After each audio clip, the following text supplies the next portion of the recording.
अस्सलामुअलैकुम। क्या हाल है आप लोगों का। उम्मीद करती हूँ आप लोग खैर खैरियत से होंगे, हंस रहे होंगे, मुस्कुरा रहे होंगे और एपिसोड का इंतज़ार कर रहे होंगे। तो चलें हम शुरू करते हैं। नावल तेरी प्रीत हर जाई पिया, लिखारी जे.के. निखत। जिब्रान, ये तुम्हारा इंतहाई ज़ाती मामला है, मुझे बोलना तो हरगिज़ नहीं चाहिए। इनफैक्ट ये तुम्हारे करियर को इफ़ेक्ट कर सकती है। इस पर बोलने से मैं ख़ुद को नहीं रोक सकता, क्योंकि यही मेरी जॉब है और मेरी कमिटमेंट है। तमाम प्रोजेक्ट फाइल समेटते हुए मैनेजर साहब ने मोहतात अंदाज में तहमीद बांधी दी। कहना क्या चाहते हैं आप? जिब्रान अब्बासी ने उससे पूछा था। वो एकदम सीधा हुआ। करियर की शुरुआती दिनों से मैनेजर साहब इसके साथ ही थे। इसकी कामयाबी में इनकी मेहनत और तजर्बे का बड़ा हाथ रहा था। तुम 7-8 साल से इस फील्ड में हो, तुम अच्छी तरह जानते हो एक पब्लिक फिगर की इमेज किस कदर हसास होती है, और इसकी सबसे बड़ी दुश्मन इनकी ज़ाती ज़िंदगी होती है, क्योंकि पब्लिक इन्हें अपनी जागीर समझती है। वो लबों तक आई बात को एक मर्तबा फिर से घुमा गए थे। आप कहना क्या चाहते हैं मुख्तार साहब? खुलकर कहें, कसौटी खेलने की पोजीशन में नहीं हूँ मैं इस वक्त। जिब्रान अब्बासी ने जैसे उनसे खुलकर बात करने की कहा। वो इनके इस गमगीन अंदाज में बात घुमाने पर झंझलाया था, जिस पर मुख्तार साहब ने एक नज़र असिस्टेंट अहमद पर डाली, जिन्होंने उन्हें आंखों से कह देने का इशारा किया था। बाहर की बहस के दौरान वो दोनों अंदर इसी मौजू पर गौर व हौस करते रहे थे। उनकी यही बात हुई थी। मैं कहना चाह रहा हूँ जिब्रान, अनस की जब से पिक्चर्स वायरल हुई हैं, तब वो बस एक आम सी खबर थी, जिस पर सभी मनफी और मुस्बत राय रखते थे। लेकिन बाद में जिस कदर उसे तवालत दी गई है, ये सब बहुत ख़राब है तुम्हारी रेपुटेशन के लिए। ये जैसे ख़ासकर मैडम के इस बयान के बाद वो अनस को लाकर 1 हफ्ते के अंदर अंदर वो मीडिया को दावत देंगी। ये मामला संगीन रुख इख्तियार कर चुका है। अब ऐसे में अगर एक भी बयान तुम्हारे ससुरालियों की तरफ से आउट हो गया, तो हमें अंदाज़ा भी नहीं है कि कैसी क़यामत बर्पा होगी। शायद तो मैनेजर साहब ने तशवीश ज़दा अंदाज में ख़दशा जाहिर किया तो कमरे की फ़िज़ा में यकदम से गंभीर सुकूत छा गया। सेलिब्रिटीज़ के मुतालिक मनफी या मुस्बत ख़बर का गर्दिश में होना आम सी बात है। इसके ज़रिए वो चर्चे में रहते हैं, बल्कि ये एक लिहाज से बहुत अच्छी बात है।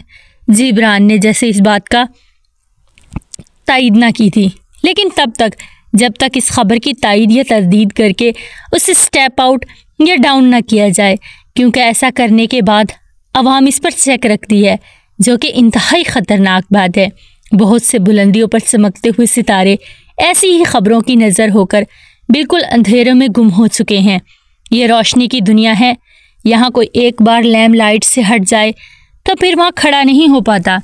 एक वक्त के लिए लोग इंडस्ट्री की अंदरूनी झड़प को भूल जाते हैं, लेकिन ज़ाती ज़िंदगी की मामूली सी भी गलती को वो नहीं बख्शते, क्योंकि आवाम ये नहीं समझती कि इन रोशनियों में मलबूस इनके पसंदीदा अदाकार भी इंसान होते हैं। इनकी भी ज़ाती ज़िंदगी होती है। वो अपने पसंदीदा अदाकारों को इनके निभाए गए किरदार के तनाजुर में देखते हैं, उन्हें इतना ही परफेक्ट समझते हैं, और जब इनकी ज़ाती ज़िंदगी से जुड़ा कोई भी ऐसा पहलू सामने आता है, तो वो इस परफेक्ट इमेज में पड़ते दरार को बर्दाश्त ही नहीं कर पाते। उन्होंने तासुब से नफ़ी में सर हिलाया था। ये मामला किस कदर संगीन है, इसका अंदाज़ा यहीं से लगा लो कि अब तक मैं 10 से 15 बड़े मीडिया हाउस को टाल चुका हूँ, और जिनके लिए काल नहीं, इनकी फहरिस्त अलग है। वो मज़ीद यकदम बोले थे। जिब्रान इनके तज्ज़िये पर तशवीश में गिरफ्तार लब भींस गया था। इनके खूबरू खद्दो खाल में यकदम तनाव उतर आया था। मद्दाहों को पागल कर देने वाली जादूगर आंखों में गहरी सोच की दबीज परछाइयाँ मैनेजर साहब ने अपने खदशे की हमायत में कुछ ऐसे वक्त के मशहूर अदाकारों के नाम सामने रखे थे जो अपनी ज़ाती ज़िंदगी की वजह से रातों रात अर्श से फर्श पर आन गिरे थे। फिर उन्हें सर आँखों पर बिठाने वाली दुनिया ने उनकी कबल खबरगिनी ही नहीं की थी, क्योंकि दुनिया हमेशा चढ़ते सूरज की प्रस्तिश करती है।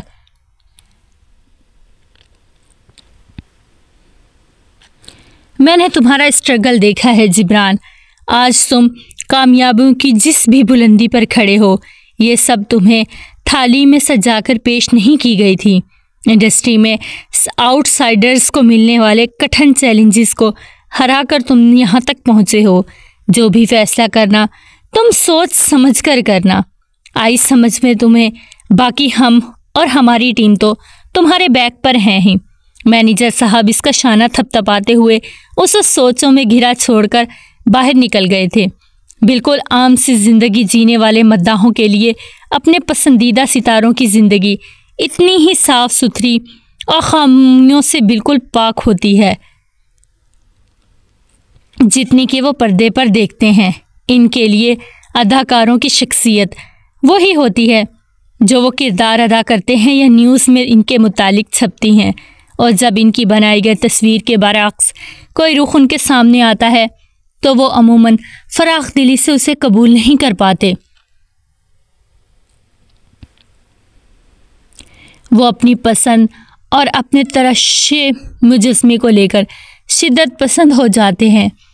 इसे मासूम आवाम की बेलौस मोहब्बत की जाए या बेपनाह हक की दावेदारी, लेकिन वो ख़ास तौर पर दरमियानी किरदारों अदा करने वाले फिल्मी सितारों को खूबियों का देवता ही समझते हैं।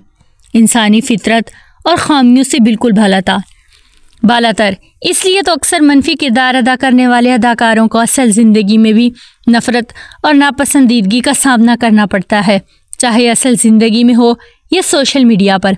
और करोड़ों मद्दाहों की दिल की तख्त पर हुकूमत कर रहा जिब्रान अब्बासी इस वक्त ड्रामा इंडस्ट्री की उफ़क़ पर चमकता हुआ सितारा था, ऐसे जैसे सूरज जिसके पीछे डायरेक्टर्स और प्रोड्यूसर्स की लाइन लगाकर खड़े मिन्नतें कर रहे थे, और दूसरी तरफ उसे इस बुलंदी से गिराने के लिए हज़ारों लोग एक छोटे से मौका की तलाश में घात लगाकर बैठे हुए थे।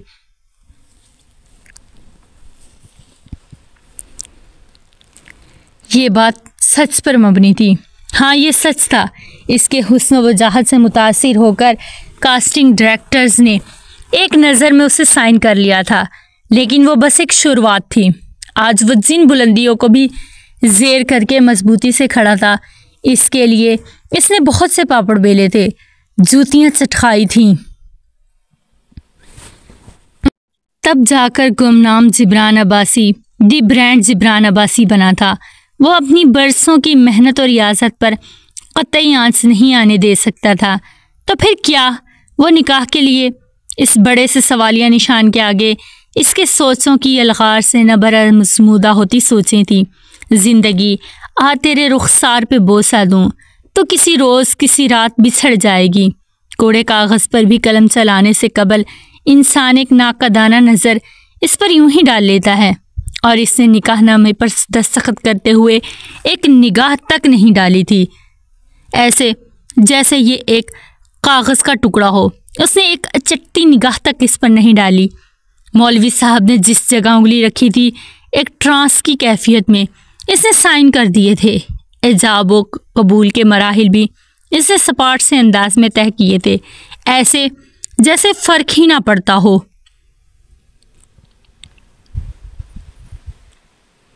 इसके बरक्स आसिया बेगम और सिद्रा की आंखों से जैसे झरना बह रहा था। आंसू उनकी आंखों से बार बार जैसे बंद तोड़कर निकल रहे थे। इसकी बेहिसी पर तो सब इसके कठिन फैसले पर। मौलवी साहब को कलम थमाते हुए आसिया बेगम के गोद में मौजूद अनस को इसने यूं ही अपनी गोद में ले लिया था, बेख्तियारी तौर पर, मानो कोई गैर इंतहाई काम से जान छुड़वाई हो। जबकि मुकाबिल सोफे पर बराजमान इस शख्स ने बड़े आराम से इस मराहले को पार किया था। आखिर माहिर अदाकार जो ठहरा था, न जाने कितनी मरतबा अपने ड्रामों में ऐसे निकाह के सेट वो कई मरतबा भुगता चुका था। जिब्रान के साइन लेने के बाद मौलवी साहब के साथ सब ने अपने दुआ के लिए हाथ खड़े किए थे। इसने इसमें शिरकत की जहमत तक नहीं उठाई थी, बल्कि अनस की नरम उंगली के साथ साथ वो खेलती रही। ऐसे जैसे ही आमीन कहा गया, वो अनस को उठाकर ड्राइंग रूम से बाहर लेकर निकलती चली गई। बेहद करीबी ही लोगों को इस महफिल में शरीक किया गया था, जो दोनों जानिब के मिलाकर कम व बेश 20 के करीब थे। खाने का सारा इंतज़ाम बाहर से हुआ था। चंद मिनट का इंतज़ार करके जिब्रान भी चलने के लिए खड़ा हुआ था।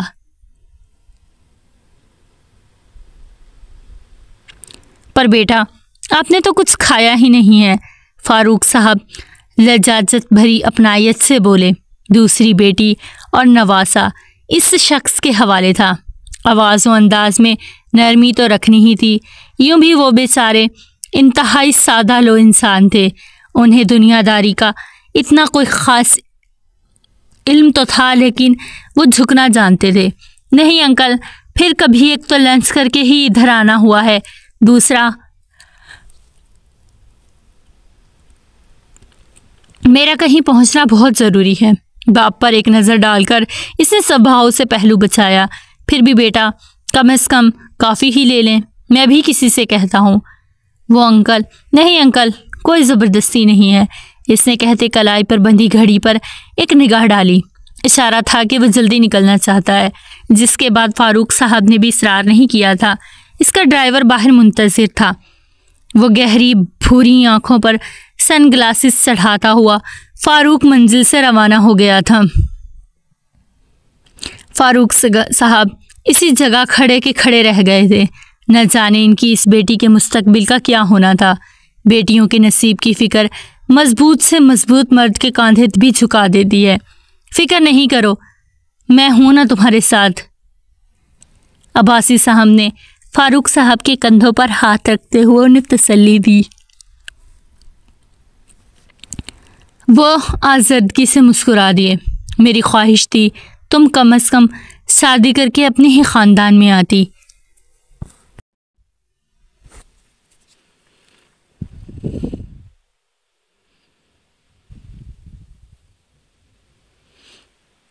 मेरी निगाहों के सामने रहती, लेकिन शायद अल्लाह को मेरी ये ख्वाहिश मंजूर नहीं थी।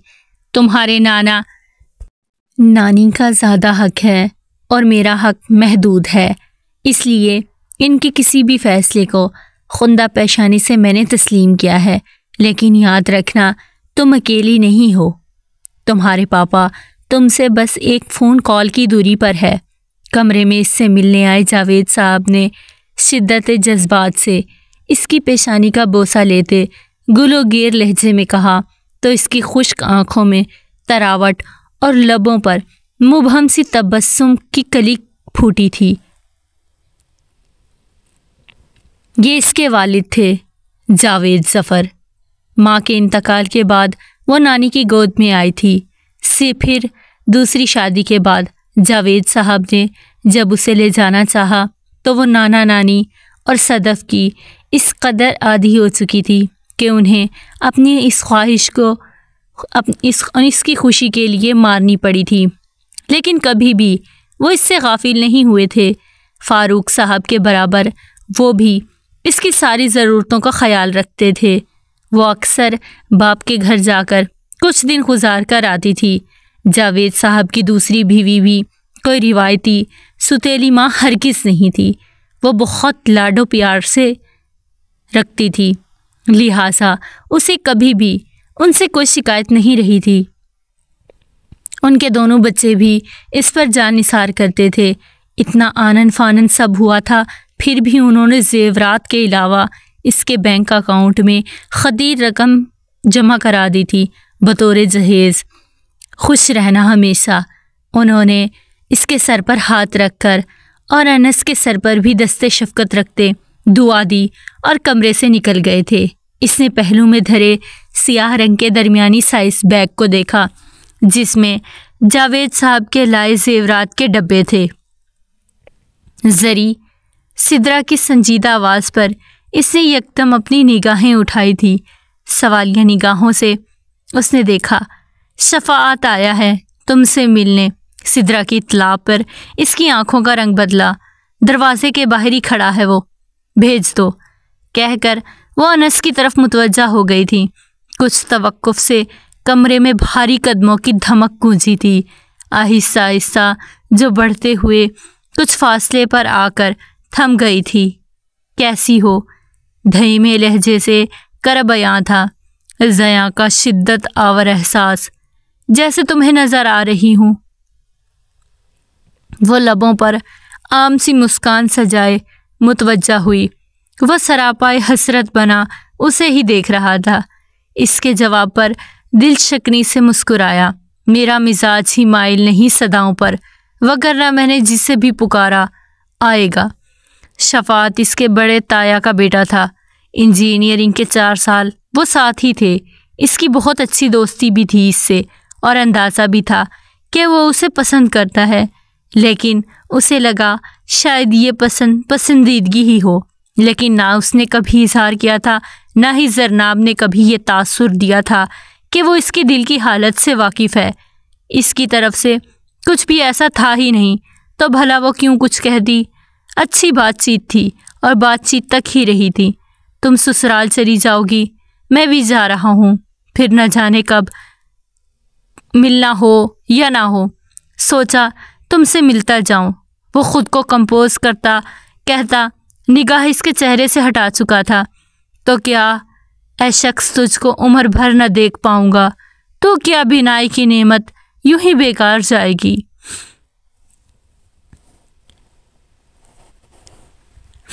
आसान थोड़ी होता है अपने ख्वाबों के मकीन को किसी और की मलकियत की हैसियत से देखना। कहाँ जा रहे हो तुम? जरनाब ने पूछा। दुबई एक कंस्ट्रक्शन कंपनी से बहुत अच्छा ऑफ़र मिला है। फिर तो मुबारक हो भाई। हम सब ने फ़ौरन जाकर अपना हुनर आजमाने का अज़म किया था। हम तो बाजी हार गए, तुम बाजी मार गए। इसके बशाश अंदाज पर मुबारकबाद पेश करने पर शफात फीका सा मुस्कुराया। कभी एक दोस्त की ज़रूरत पड़े तो बिला झिझक मुझे याद करना, इसने सिसकते दिल को सहलाने के लिए कहा था। सोच लो, मैं याद तो कर लूँगी, पर टिकट के पैसे हरगिज़ नहीं दूँगी। वो बात को जैसे मजाक में उड़ाते हुए बोली। उसने हंसकर छेड़ा तो वो आज़र्दगी से हंसता मुज़फ़ी में सर हिला गया। फिर चंद एक इधर उधर की बेमायनी बातों के बाद वो भारी दिल के साथ रवाना हो गया था। इसने देर कर दी थी इजहार में, या किस्मत ने जल्दी कर दी थी फैसले में, पर उम्र भर का दाग दिल लग गया था। दिन स्याह, तन बंजारा, कदम कदम दुश्वारी है। जीवन जीना सहल न जानो, बहुत बड़ी फनकारी है। बादे नमाज मगरिब वो फारूक मंजिल से रुखसत हुई थी।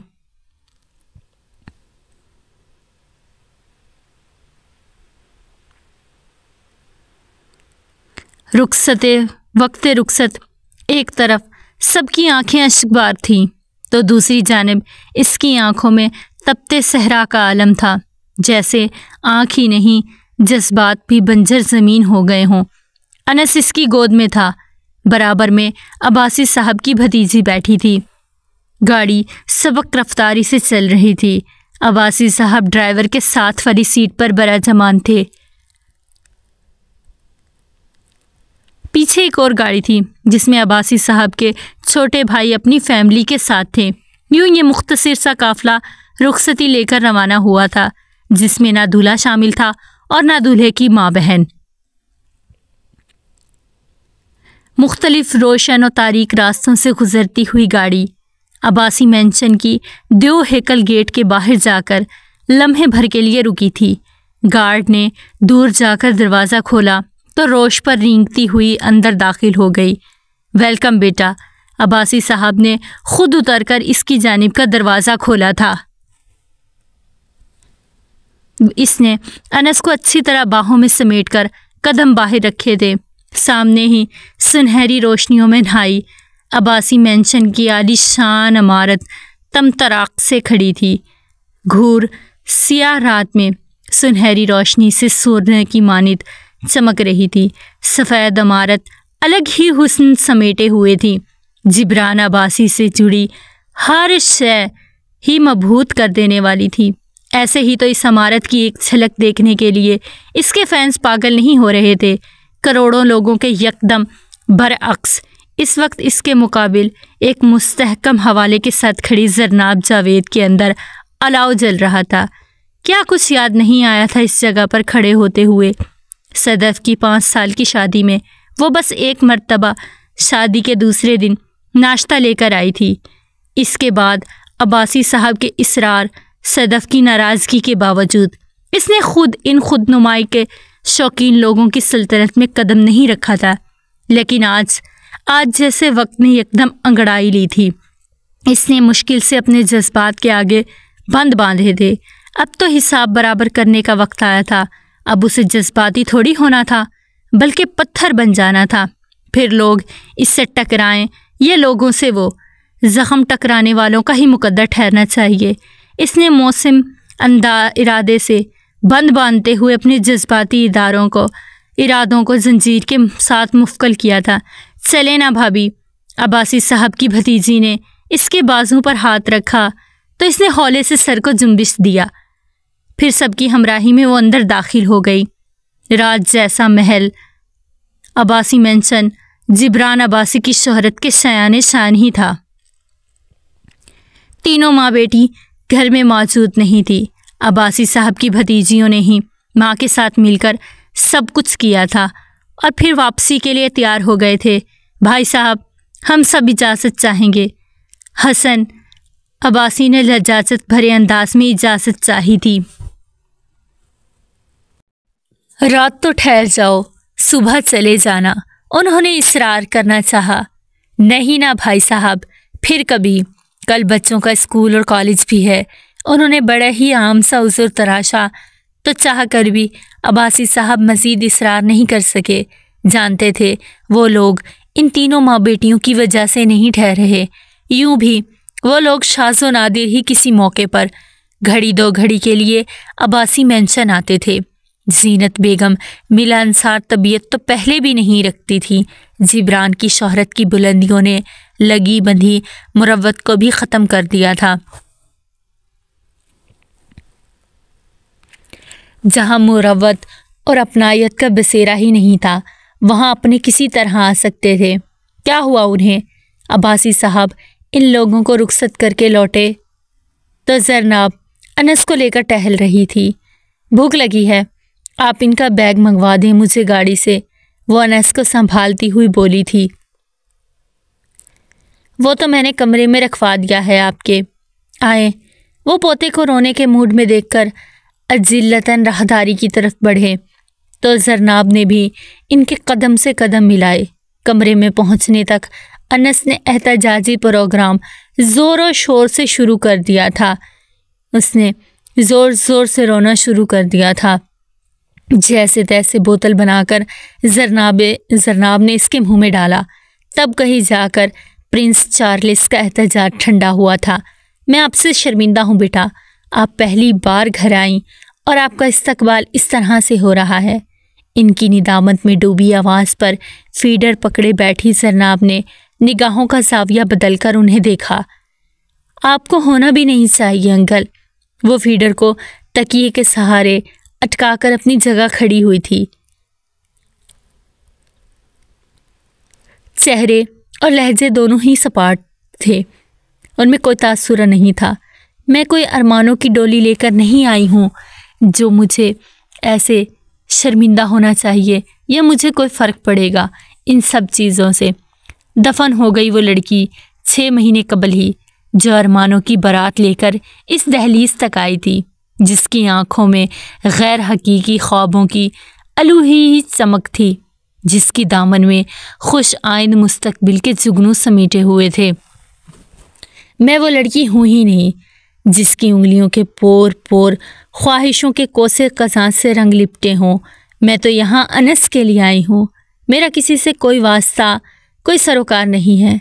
इसके सुलगते लहजे में ऐसा करवटें ले रहा था कि अब्बासी साहब के लब यह मुफ्कल हो गए थे। उन्हें कोई जवाब ही नहीं सूझ रहा था। अलबत्ता मैं आपसे एक उम्मीद ज़रूर रखती हूँ। जी बेटा, कहें। इनके अंदर नई तवानाई बेदार हो गई थी। आप मुझसे सदफ जैसी वज़ादारी की उम्मीद हरगिज़ मत रखिएगा, वो साफ गोई से बोली थी। बिल्कुल भी नहीं। आप यहाँ वैसे ही रहिए जैसा कि आप रहना चाहती हैं। ये बात मैंने सदफ से भी कही थी, लेकिन आपको एक और बात की यकीन दहानी करवा रहा हूँ। आज से मैं आपके सही और गलत दोनों में साथ हूँ। ये साथ मैं सदफ का भी देता था, लेकिन इस बच्ची ने तो कभी शिकवा ही नहीं किया था। तो मैं मदाखलत किस तरह से करता, किस तरह से मैं उसको साथ देता। इनके यकीन दहानी कराते मजबूत लहजे में आखिर तक हुज़्न व मलाल सिमटा था। थैंक यू अंकल, जीती रहें। उन्होंने इसके सर पर शफकत भरा हाथ रखा। किसी भी चीज़ की ज़रूरत हो, आधी रात को भी इंटरकॉम बजाएंगी तो मुलाजिम आ जाएंगी। तकल्लुफ़ बिल्कुल नहीं करना। इस घर की अब असल मालकन है, मालकन बनकर ही रहना है। इनके ज़ोर देकर कहने पर इसने इस बात में सर हिलाया था। एक वहशत है कि होती है अचानक तारी, एक गम है कि यकयक उबल पड़ता है।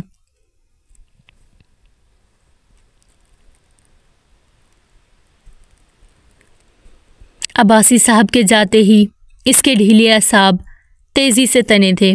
वो जिब्रान अब्बासी के खूबसूरत ख्वाबगाह में मौजूद थी। फ़िज़ा में इसके परफ्यूम की खुशबू हर तरफ रची बसी हुई थी। बेड के पीछे इसकी मुस्कुराती हुई इनलार्ज तस्वीर सिस्पा थी।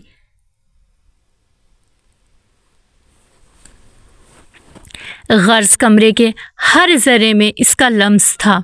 इसकी आंखों में खून, रगो पै में नफ़रत जहर बनकर गर्दिश ना करता तो क्या करता। एक पल के लिए इसका मन किया इसकी मुस्कुराती हुई तस्वीर को उतार कर कदमों तले कुचल दे, पुर्जे पुर्जे कर दे। वो नहीं तो इंतकाम का आगाज़ आज इस तस्वीर से ही ले ले।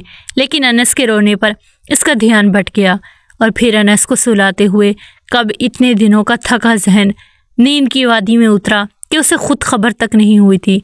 दूसरे दिन वो तीनों माँ बेटियाँ लौट आई थीं। दो मुलाजमा की आपस में गुफ्तगू से मालूम पड़ रहा था कि वो तीनों बड़ी बेटी के घर क़याम रहा था उनका। अब्बासी साहब की 3 औलाद थी। बड़ा जिब्रान था, फिर सिमरन जो कि शादीशुदा थी, एक 6 साला बेटे और 3 साला बेटी की माँ थी।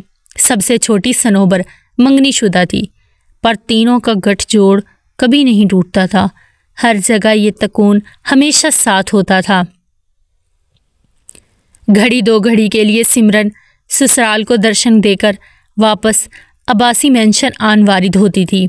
सेकंड सैटरडे और संडे होने की वजह से चूँकि जरनाब घर पर ही थी तो इसने आंखों से देख लिया था। तरबूज के बीज की तरह इधर उधर उछलती घूम रही थी वो माँ बेटियाँ।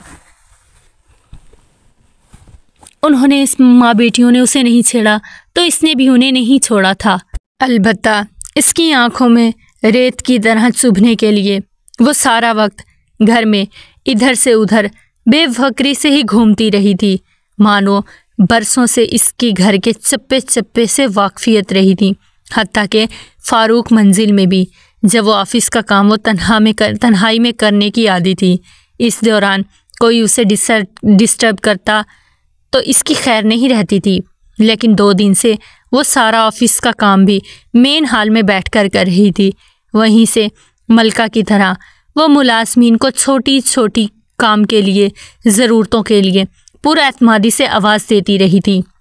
अब्बासी साहब ने सारे मुलाजमीन से इसका भारी भरकम तारुफ कराया था, लिहाजा एक आवाज़ पर 2-2 मुलाजिम हाथ बांधकर इसकी खिदमत में पेश हो रहे थे।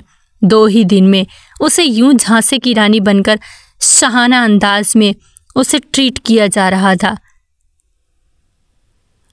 मुलाजमों को एतमाद से हुक्म देता देखकर तीनों माँ बेटी के सीने पर सांप लौटने लगे थे, लेकिन बोल कोई कुछ नहीं रहा था।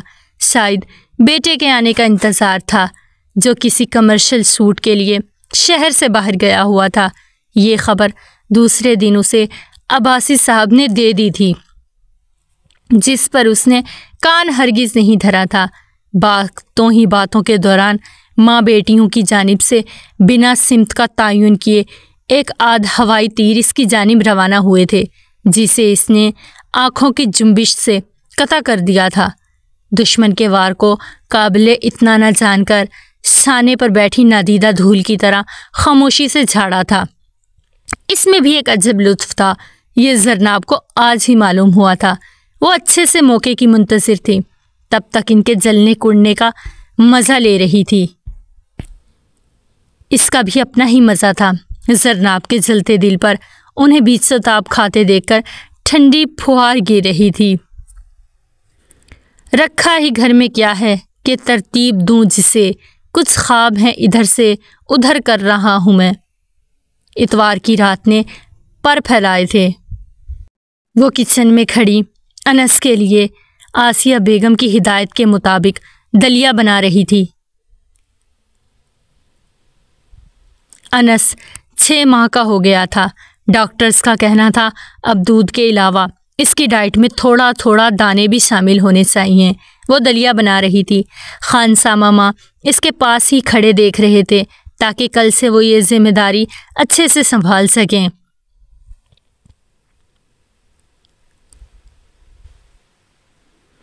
छोटे साहब आ गए हैं।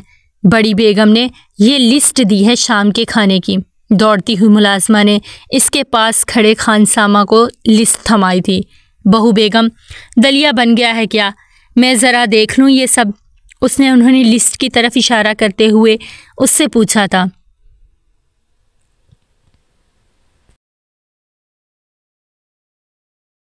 लिस्ट की तरफ इशारा करते उन्होंने लजाजत भरे अंदाज में इजाज़त चाही थी। जरनाब ने सर को जुम्बिश देने पर इत्तफाक किया था। तो तुम आ ही गए जिब्रान अब्बासी, अब आएगा मज़ा। दलिया बॉल में निकालते इसके लबों पर कांटदार मुस्कुराहट ठहर गई थी। और फिर डिनर टेबल पर इसका सामना जिब्रान अब्बासी से हो गया था। एक अचकटी सी निगर नज़र फ्रेश बात लेकर वैसे ही गीले बालों को पेशानी पर छोड़े तवाना जिस्म की नुमाइश कर रहे शख्स पर डालकर वो बेनियाजी से अब्बासी साहब के पास पड़ी वाली कुर्सी पर बैठ गई थी, ऐसे जैसे उसे इस शख्स से कोई फ़र्क ही ना पड़ा हो। इसने और अब्बासी साहब ने खामोशी से खाना खाया था, जबकि वो तीनों माँ बेटियाँ जिब्रान के कान में मक्खी की तरह भिनभिनाती रही थीं। जिसका शाज़ो नादिर ही इसने 1-2 लफ्ज़ी जवाब दिया था। हमारे घर में जब तक सबका खाना नहीं होता कोई टेबल से नहीं उठता, ये हमारा उसूल है। वो जैसे ही प्लेट खिसकाकर खड़ी हुई, जीनत बेगम ने नहूसत से जताया, और हमारे घर में खाने के दौरान दुनिया जहान की गैर ज़रूरी बातें नहीं की जाती। मायूब समझा जाता है इन्हें, लेकिन मैंने एडजस्ट किया है ना। क्योंकि नए लोग और नई जगह के बीच एडजस्ट करना तो कानून कायनात का भी तो उसूल है। Excuse me. इसके खुदएतमादी से जीनत बेगम की आंखों में आंखें डालकर जवाब देकर मुड़ने पर तीनों माँ बेटी का सदमे के मारे मुंह ही खुल गया था। जिब्रान के भी खुले मुंह के करीब गया फोक कुछ देर के लिए हवा में मुअल्लिक रह गया था।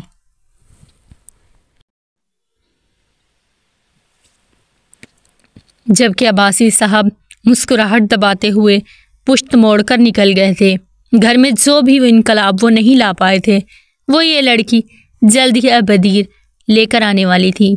1 सेकंड में जीनत बेगम जैसी खातून की बोलती तक बंद करवाने वाली लड़की से ऐसी तवक्को करना बहुत अच्छा सौदा था। एक मश्ते खाक और वो भी हवा की जद में है।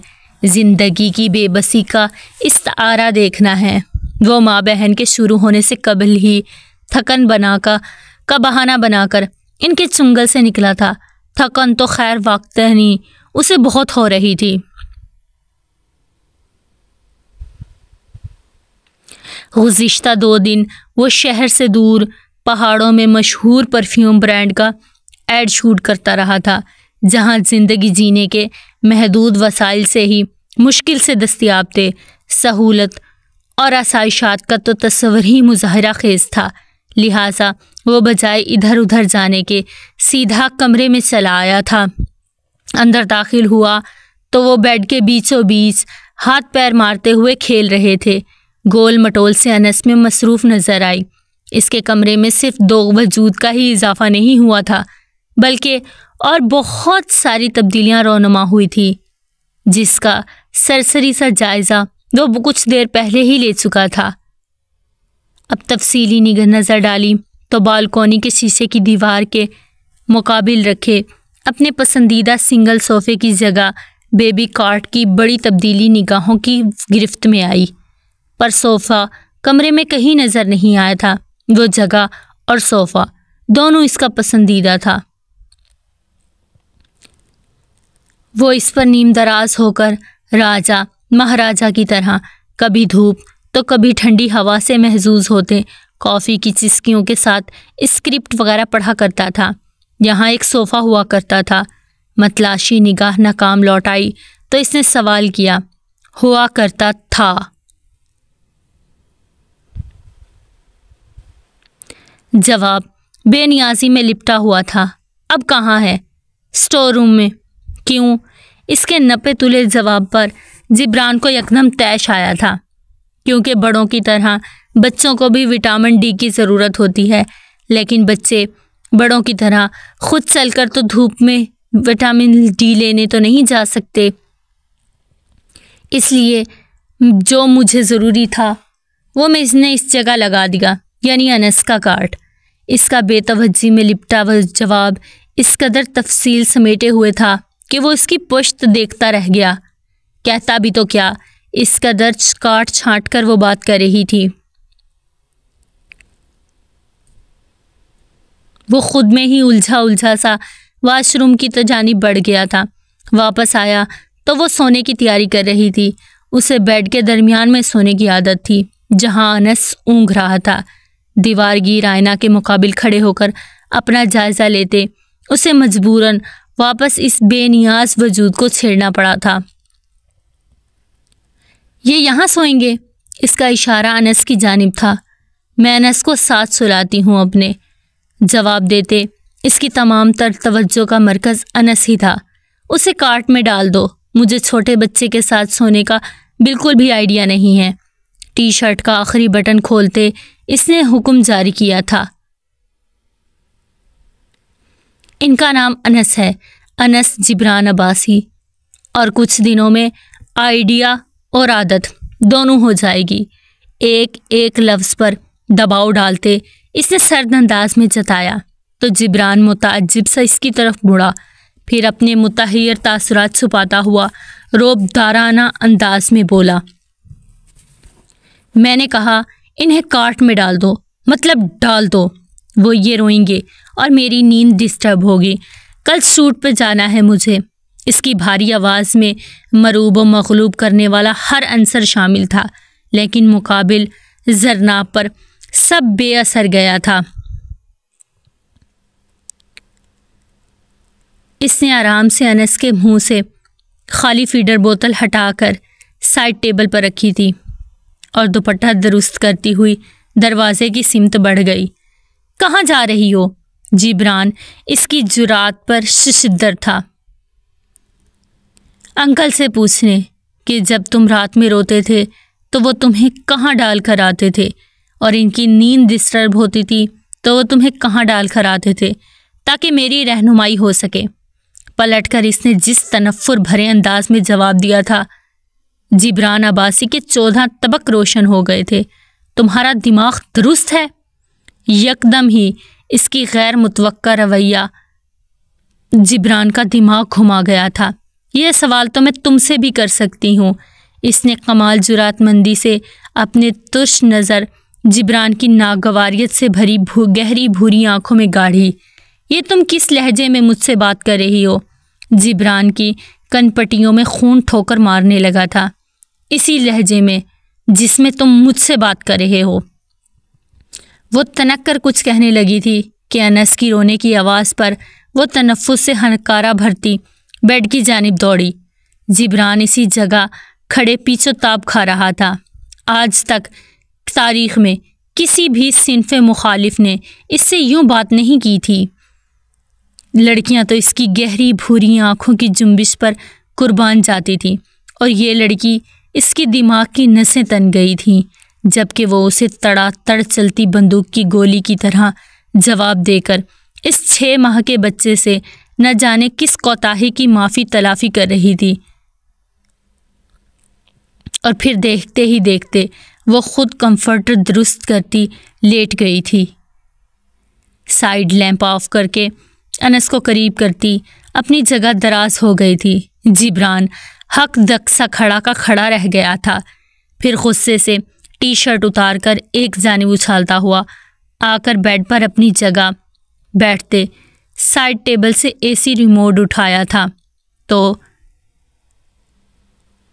वही सुकून गारत करती हुई आवाज़ उभरी, एसी और मत बढ़ाएं, बच्चे को सर्दी लग जाएगी। लेकिन मुझे फुल एसी में सोने की आदत है, वैसे मुझे नींद नहीं आती, इसने किलस कर कहा था। 4 दिन में ये आदत भी लग जाएगी और नींद भी आ जाएगी। किस कदर सीधा जवाब था। जिब्रान के अंदर भांबड़ जलने लगे थे। इसने भूरी आंखों में शदीद नागवारी और नापसंदीदगी लिए नीम अंधेरे में नजर आते इसके पुरसकून चेहरे को देखा, जो अनस के गिर्द अपने बाजू हाइल करते आराम से आंखें मूंदे पड़ी थी। जोर से उसने टेबल पर रिमोट पटका। वो अपनी जगह दराज हो गया था। चलें जी, एपिसोड जारी है। तो आप लोगों को अगर एपिसोड अच्छी लगे तो लाइक कीजिएगा, कमेंट कीजिएगा और जल्दी से मेरे चैनल को सब्सक्राइब कर दें। बेल आइकन को प्रेस करना मत भूलिएगा ताकि आपको जल्द से जल्द वीडियो मिल जाए। तो अपनी दुआओं में याद रखिएगा। अल्लाह हाफिज़।